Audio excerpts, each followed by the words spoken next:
Pemirsa, DPRD Provinsi Sulawesi Selatan meminta Gubernur Sulsel untuk menindaklanjuti peraturan daerah yang telah dibuat. Pasalnya, sejak tahun 2019, banyak perda yang tidak lanjutnya macet di tengah jalan.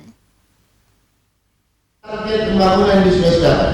Untuk inilah DPRD Provinsi Sulawesi Selatan menyoroti kinerja Gubernur Sulsel dalam rekomendasi atas laporan keterangan pertanggungjawaban atau LKPJ Gubernur.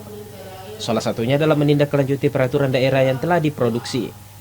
Dalam rekomendasi yang tertuang dalam poin ke-15 itu, DPRD meminta Gubernur Sulawesi Selatan untuk menindaklanjuti peraturan daerah yang telah dibuat. Sudirman juga diminta untuk memastikan bahwa peraturan kepala daerah yang dibuat dan diterbitkan tidak bertentangan dengan regulasi yang berlaku di Indonesia.